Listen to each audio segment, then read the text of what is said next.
देखिए, प्रधानमंत्री जी ने जो जिम्मेदारी दी है उसको पूरी ईमानदारी से, पूरी मेहनत से, पूरी निष्ठा से निभाने के संकल्प के साथ यहाँ आया हूँ। फूड प्रोसेसिंग की एक बड़ी जिम्मेदारी है और मैं मानता हूँ कि आने वाला समय फूड प्रोसेसिंग का ही है। ये एक ऐसा विभाग है, ये एक ऐसा क्षेत्र है जिसको अभी पूरी तरीके से बनिस्बत बाकी देशों के एक्सप्लोर नहीं किया गया है। स्कोप हद से ज़्यादा है। अगर आप दुनिया भर में फूड प्रोसेसिंग का अगर आप इन्वॉल्वमेंट देखेंगे, उसके बनिस्बत भारत में लगभग 2 से 3% भी इसका इन्वॉल्वमेंट नहीं है। आने वाले समय में जहां इसमें स्कोप बहुत ज़्यादा है, वहीं ये एक ऐसा विभाग है जो सीधा किसानों को मदद पहुंचाने का काम करेगा, जो किसानों की आय को बढ़ाने का काम करेगा, जिस लक्ष्य के साथ हमारी केंद्र की सरकार आगे बढ़ने का प्रयास कर रही है। कृषि प्रधान देश है हमारा, और ऐसे में मेरा खुद का विजन, जिसमें मैंने हमेशा इस बात का जिक्र किया है कि ज़्यादा से ज़्यादा प्रोसेसिंग यूनिट्स होने चाहिए ताकि किसानों को उनके उत्पादन का उचित दाम मिल सके, उनके आय में वृद्धि हो सके। ऐसे में मैं मानता हूं कि इस विभाग की आने वाले दिनों में एक अहम भूमिका होगी। कल प्रधानमंत्री जी से भी अनौपचारिक मुलाकात में जब बातचीत हो रही थी, उनके द्वारा भी यही मार्गदर्शन मुझे दिया गया कि इस विभाग को आने वाले दिनों में हम लोगों को नई ऊंचाइयों तक लेकर जाना है।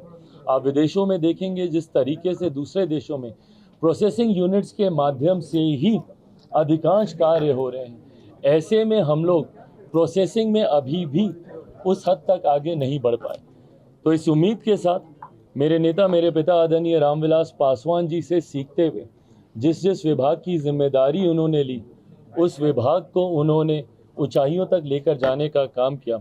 और ऊंचाइयां इसलिए नहीं, ऊंचाइयां इसलिए क्योंकि उसको सीधा जनता के साथ जोड़कर उन्होंने गरीब कल्याण की योजनाओं में एक अपना अहम योगदान देने का काम किया।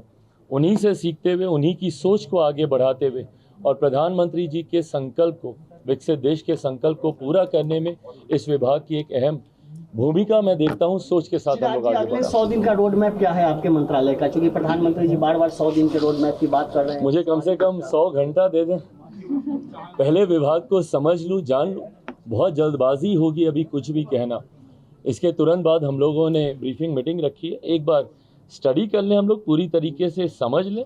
100 दिन का रोड मैप आप लोग के सामने विस्तृत तौर से रखा। One thing, earlier to that, India Alliance was saying that they were calling NDA leaders to make them prime minister. Now they are saying that it's a Junjuna Vibhag which the alliance partners are getting. Bihar के लोगों को खास तौर से कुछ मिला। Bihar has got 8 ministries, but still they are taunting them. Well, I have said this repeatedly, that it's not about the ministry, it's about the minister. It's never about a government, it's about the person who's leading it.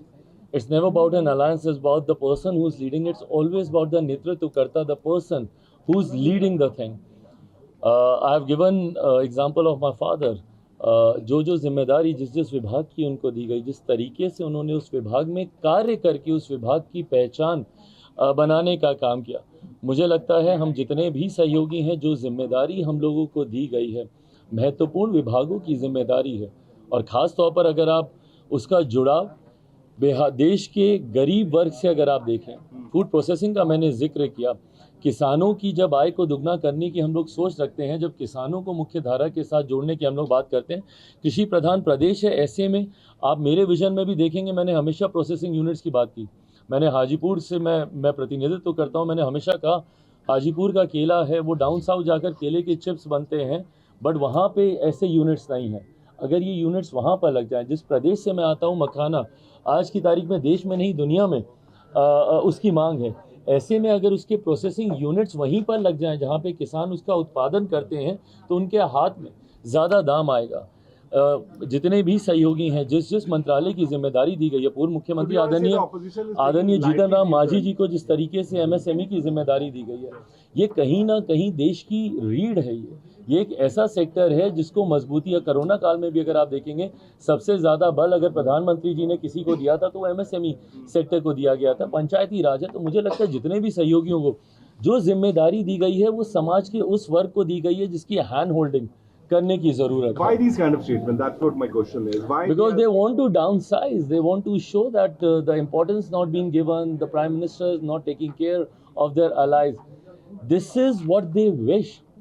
अपनी ख्वाहिशों को पूरा करने के लिए इस तरीके के बयानबाजी विपक्ष करता आया है। मुझे लगता है आने वाले दिनों में जब इन मंत्रालयों के कार्य वो देखेंगे, अपने आप उनको समझ में आएगी कि कितनी महत्वपूर्ण जिम्मेदारी है। एक और सवाल कि आप आज पहली बार मंत्रालय का चार्ज ले रहे हैं और जय श्री राम का पट्टा लगा हुआ है आपके ऊपर, इसके जरिए भी कोई मैसेज है क्या? कोई मैसेज नहीं है, ये मेरी व्यक्तिगत आस्था से जुड़ा हुआ विषय है। ये बात किसी से छुपी नहीं है कि मैं मानता हूँ इन सारी चीज़ों में, और मैंने हमेशा इस बात को बोला है कि ये व्यक्तिगत आस्था है, इसका मेरे कार्य से या इसका मुझे दी गई जिम्मेदारियों से कोई लेना देना नहीं है।